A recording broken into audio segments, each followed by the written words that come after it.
She is the founder and editor of LifeZet and a Fox News contributor. Laura, welcome back. Hey, guys. Hey. Good to see you. By the way, the Washington Nationals were playing yesterday in near Palm Beach, and it was a big game.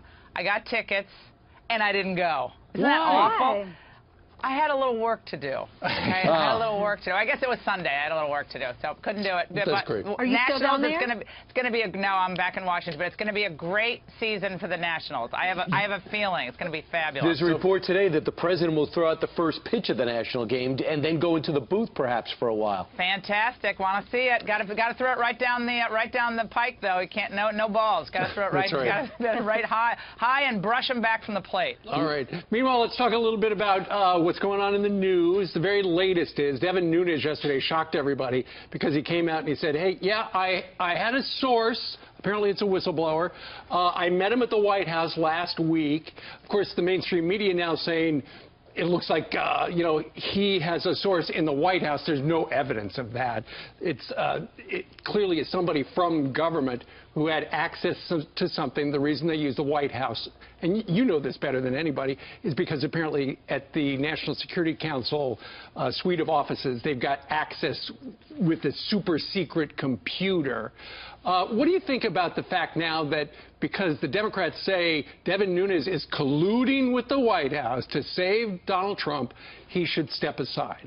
Yeah, the way to be really beloved in the mainstream media and by the Democrats is to be a Republican like Lindsey Graham or John McCain, who you know, can't stop themselves from criticizing the Trump administration. So that's how to become beloved. So if Devin Nunes came out and said like good things about Barack Obama or, you know, Adam Schiff, they wouldn't care about any of this.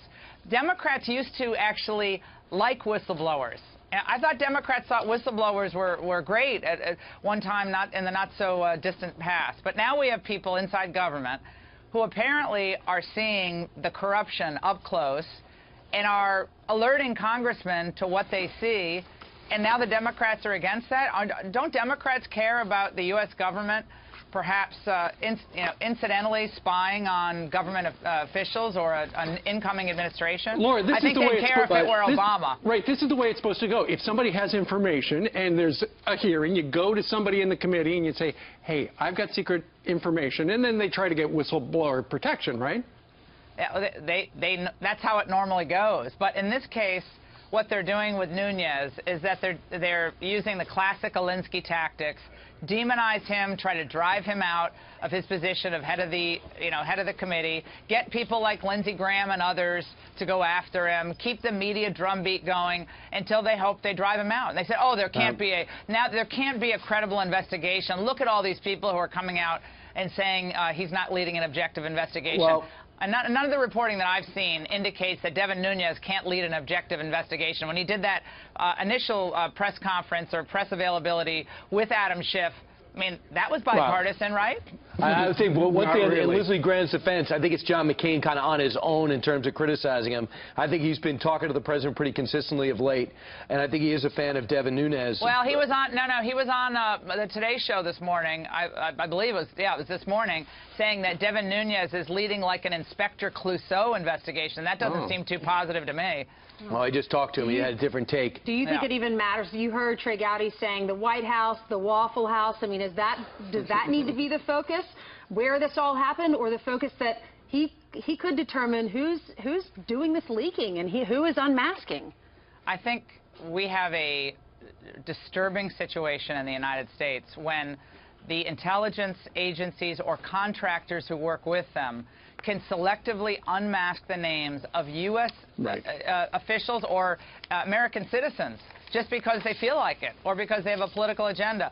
That's just as important as finding out what happened with Russia in the elections. I think both should be investigated. We'll see where it all ends up.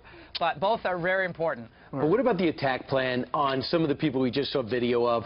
First, you're going to take out Kellyanne Conway. Then you're going to take out Monica Crowley. Then you're going to take out Michael Flynn. Then you're going to go make Senator Sessions recuse himself now as Attorney General. And now you're going to go after Devin Nunes. I don't think that anyone expected this level of angst and attack. What is Senator Schumer doing calling for the ouster of anybody in the House? Why is Adam Schiff suddenly so troubled that he has to come forward after all these years? This is a concerted attack plan against the administration that they have yet to fully counter. Well, I think that they didn't understand coming into this administration what actually I think Steve Bannon did, that this is war every day. Yeah. I mean, this is war. They're playing for keeps. The Democrats aren't going to go after individuals they think are ineffective. They want those people to stay in. They want to go after the individuals who are actually effective and actually, like Devin Nunes, probably getting to the bottom of this unmasking deal with the whistleblower. They want to get rid of him.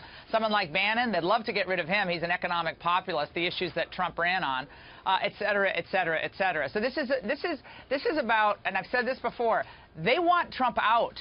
They want him neutralized, or their dream is to have Donald Trump driven out of office before the end of the first term. Maxine Waters That's is already predicting he's going to be impeached. Did you hear her recent comments? She's praising members of the Black Caucus, saying they're more patriotic than Trump supporters. Listen to this and we'll get your reaction. We have suffered discrimination. We have suffered isolation and undermining, but we stand up for America, oftentimes when others who think they are more patriotic, who say they're more patriotic, do not. When we fight against this president and we point out how dangerous he is for this society and for this country, we're fighting for the democracy.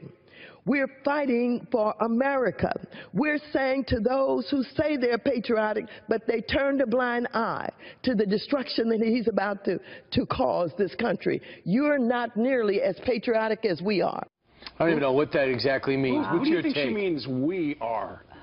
Well, I have trouble diagramming a Maxine Waters sentence. It's like hyperbole with non sequiturs all woven into this wonderful mosaic. She's saying if you go against this president, you're patriotic, so keep slamming him. Yeah, remember when the Democrats with George W. Bush were all, upset when anyone questioned their patriotism about the war on terror, and now this is just part and parcel of what they're going to do. Again, we have to see this for what it is. They are out of power. They've gotten slammed across state legislators. Since Obama came in 2008, he left office, they lost 1,000 seats in state legislatures. They lost all these governorships. They lost the House and the Senate.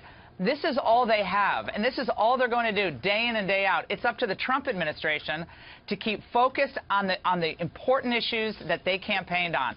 Getting this immigration, these laws enforced, the economy, jobs, get off the side issues, focus on those really important issues. I think they're doing that. I think we've seen some really good movement on the deregulation stuff. I think Jared Kushner is going to do great work at these departments. This is good stuff. Keep focused on it. Can they do infrastructure and tax reform at the same time? Because that's the rumor. They're going to look to move at the same time. Is that possible? I think if Donald Trump wants to do it and he gets into some of the weeds and has his people lined up ahead of time, don't rely on Paul Ryan to do everything. Right. White House has to quarterback a lot of this stuff. If that, yes, he can. I think his instincts are usually spot on. Right. When Donald Trump doesn't follow his instincts, I think that's when he gets into trouble. Real quickly, though, it sounds like, if you read what he's been saying, he kind of blew up the Freedom Caucus last night in a tweet. Sounds like he wants to reach out to moderate Democrats who can help him going forward. I think the Freedom Caucus is going to do what they believe is right for their districts and their constituents. And that it's like saying, oh, the Freedom Caucus should do this is like saying, well, I want to see the world in a way that it isn't. Well, that's the world that exists in the Congress today. You can't threaten them into voting for you or supporting your campaign. That's not what they're going to do. You have to deal with the world as it is. If Donald Trump believes that he has to work with moderate Democrats, maybe he can put together a really interesting populist coalition. I don't think there's anything wrong with that. I've said that on trade and other issues for a long time. I think he can have some real success in doing that. But I also think the Freedom Caucus has to ask themselves, if they're going to stand in front of everything Donald Trump's doing, would they rather have a President Elizabeth Warren?